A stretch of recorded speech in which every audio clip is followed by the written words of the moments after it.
Hello everyone and welcome to another episode of Game of Thrones Overrated. This week we take a look at episode 9, Baylor. You sad, Simon?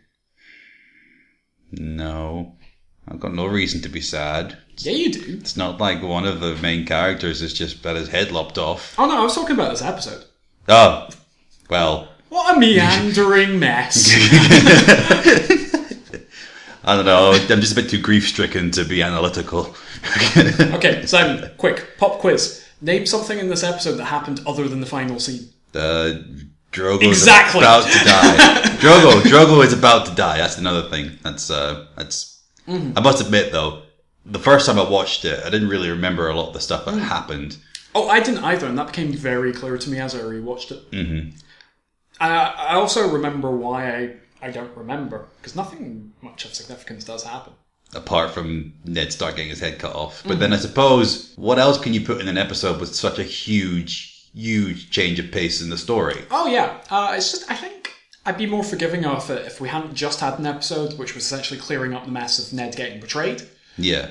And then we have another episode where it's just kind of putting pieces in place, which is towards the end of the season, which feels like it feels more like the first episode of the season than one of the last episodes of the season. And then it just has this big major moment at the end of it. It is pretty major though. Yeah. It's redefined a lot of storytelling. I'm not downplaying it. Yeah, it's redefined an awful lot of storytelling, and it is very easy to kind of gloss over all the rest of the episode, because the rest of the episode, I wouldn't go so far as to saying it's a non-episode, because things do happen in it. They capture Jaime Lannister, and Tyrion and Bronn and Shay have their weird moment where Bronn's a weird third wheel. Just to really razor in sharp on one scene that I think highlights my main problem with this episode. It's the scene with the head of the Night's Watch and Jon Snow.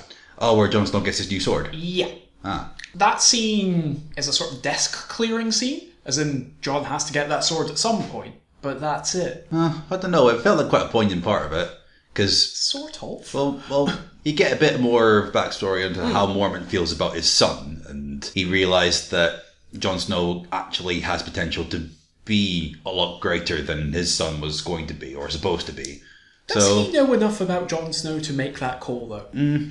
Well, he seems to, because... He probably knows something we don't, because he's already having him as his personal ward. So he must know something we don't know by that point. From, though? I'm not really sure. Exactly.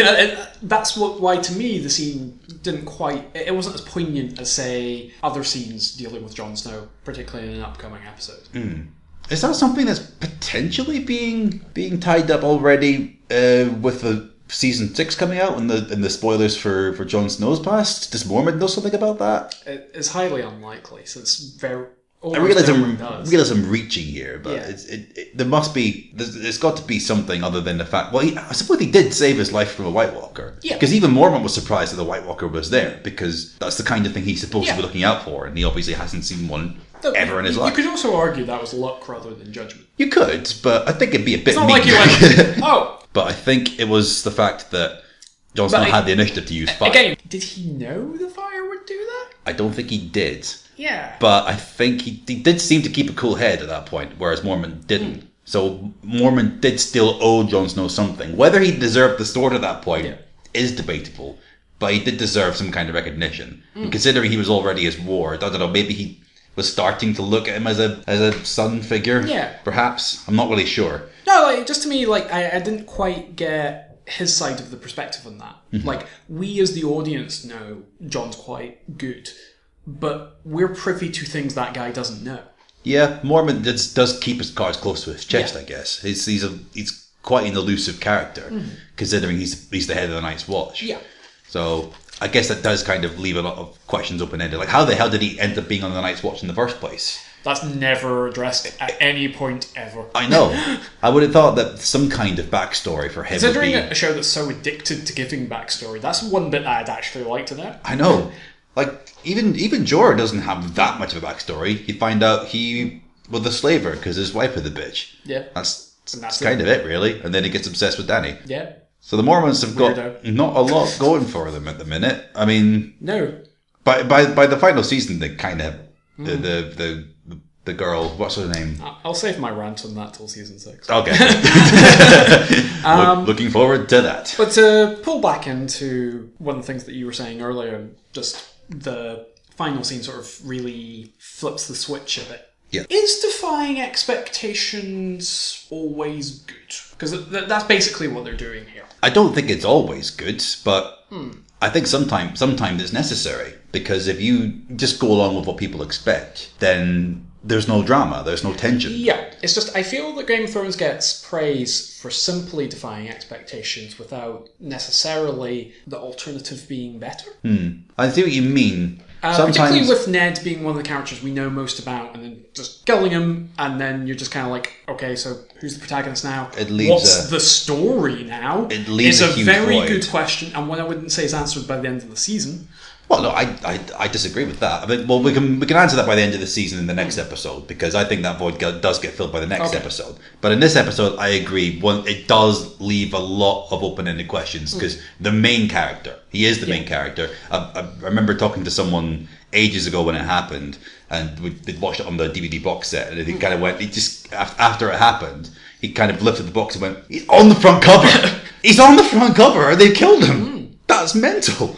But I would say, like, this episode, why it feels sort of quite disorganised almost, is that main through line that we've had going through the story so far has been Ned going to King's Landing, doing all these things, getting betrayed, the fallout from that. And then this episode, you've got Tyrion somewhere else. Tyrion having You've got Robb fighting Tywin. You've got...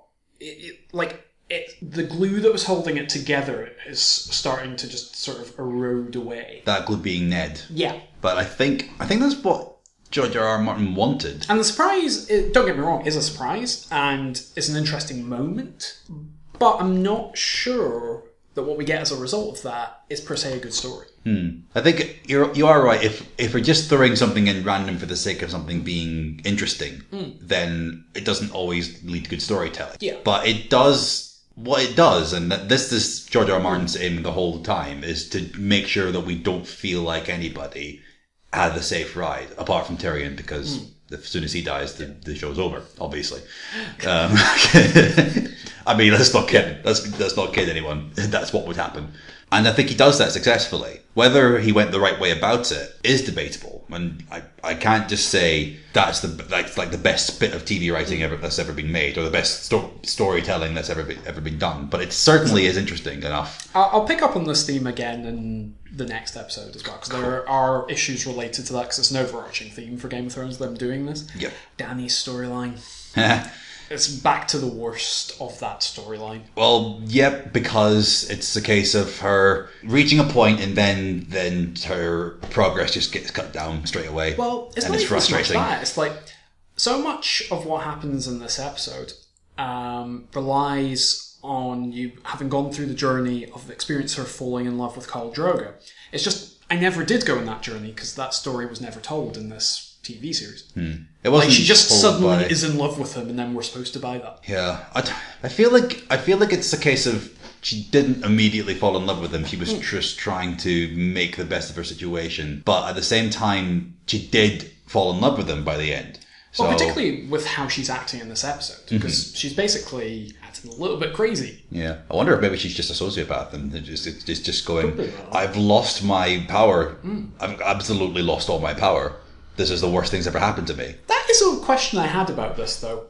Why does Drogo's second-in-command dude take orders from her, even after explicitly saying moments earlier he doesn't need to? I don't know. I think perhaps is he threatened by Jorah? Because we do see Jorah kick ass at the end of the episode. Admittedly only because he has armor, but they're trying to say that she's a compelling character, and she's still able to take some command. Yeah, it's just with everything they've told me about Dothraki society, I don't buy it. I mean, it doesn't really have proper laws. It says it's got more of a set of very rigid guidelines that get broken all the time. Do they? Well, yeah, because they somehow allow it to get broken. Like the whole thing about no weapons allowed in their city. Weapons keep getting brought in. Like Viserys brings his weapon in. And obviously they all get really angry, but he still manages to sneak his weapon in. Also, they do have the rule about raping and pillaging, but Dany gets in the way of that. But again, is that because Dany is supposed to be that compelling a character? I mean, admittedly, the Khalasar didn't actually take off until that's episode 10, but they didn't actually take off. No, they've not taken off at this point until Dany does the blood magic stuff. Yeah, does it? But she's unconscious by that point. She's out of action. But, yeah, like it just. With the way that the Dothraki are portrayed, it just makes me wonder. It's like, well, they're not a particular. Why do they follow Dany? Like, what is it that she's done to get their respect, other than eating the horse's heart, which is the thing you're just supposed to do if you're a Khaleesi? Mm-hmm. Well, she's blonde, remember? Oh yeah, she does literally say, "I am superior to you" at one point, and they're just all like, "Yeah, cool, that makes sense." Yeah, because that's the way people respond to that. For some reason, that's just how compelling she is, and I don't know if I don't buy it. Is it maybe not the fault of the writing and more a fault of the actress? Is she not? Do you think maybe she's not compelling enough as a personality? I'm hesitant to blame the actress here, because I would say this is really plot based in the sense that I haven't seen Dany do anything, and it's like if you just look on paper, the actions that she's done, they're not telling me that Dothraki warriors who only seem to respect strength and honour above all else, which is repeated constantly, why they would respect this mild-mannered foreign woman. It does seem odd. Like, it makes no sense. It doesn't seem to be any particular thing she's done, apart from eating the horse's heart. Yeah. Or even... Is it because she was able to twist Drogo to do what she wants a couple of times? Is that maybe why? Yeah, but now Drogo's not there. Yeah. Like, I can buy it almost when, like, they're afraid of Drogo, but they're not afraid of her because that makes sense. Well, is it maybe a residual effect of the fact that she was able to control him before? But, like, he falls off his horse in this episode, and that's pretty much... You see the other Dothraki going, well, we don't care about that guy anymore. Don't know, maybe they fear the witch, and the witch is under Dany's thumb? Well, they seem to all want to kill the witch, and they're not killing the witch because of Dany. Yeah. So that suggests that they're not afraid of the witch. That they're afraid of Dany, for some reason. Yeah, that is weird. They get obsessed with her, though, the witch, I mean, because every time the witch is brought up, they're just like, she's dirty witch, we must kill her. And so that is something out of fear of the witch, because why else would you want to kill the witch? But I do think that there is some things to explain why Dany is still in control at that point, but it's not. I agree, it's not enough. Yeah, it's not enough to solidify her whole backstory by this point. And the problem is that, as I've said in my previous assessments of this keeps coming up with her character, and I feel like it's one of the most overlooked parts of Game of Thrones. One thing that I would say that doesn't fall into that at all, though, is the whole doing what you want to do versus doing what you have to do theme of this episode. Because that keeps coming up with all the characters, really. And that's one of the few things that holds this episode together. Because Jon's facing that, Kat's facing that, Rob's facing that, Ned's facing that. And it's interesting seeing how all the different characters respond to it. So I think that theme holds well in this episode. I agree. It's interesting how their choices end up being completely random in their results. So that whether you hold your honour or do what you want to do, in this particular episode, the result never seems to be the same. So even though Ned does the honourable thing and tries to... What is honourable and what is dutiful and what is right is different in every situation. Yeah, that's true. So all the results will be different depending on what the choices they all make. Because I think they all do basically make choices based on honour, don't they? Even Ned, sort of, because his honour is to... on honour, though you could argue his is selfishly what he wants to do rather than serving the realm, particularly by the way it's put to him via Varys. Of course, yeah. Varys. I do like Varys a lot as a character. Whereas the other characters make less selfish choices. Yeah, Varys does seem to be the only one who does make choices that are based Rob on... goes, I've got to marry Frey girl, so better do that. Yeah. Yeah, Rob. Yeah. Yeah. Yeah, that becomes a thing later. Sadness. Okay, is there anything else we need to I don't think discuss? so. Like I say, the episode was quite sparse in terms of events, so it didn't give as much to discuss as usual. Apart from the big thing. Yeah. The big thing that came off of Ned Stark's shoulders. Which a lot of that stuff I maybe want to pick up with in the next episode. Okay. Right, cool.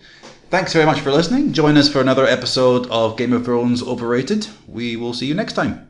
Bye-bye.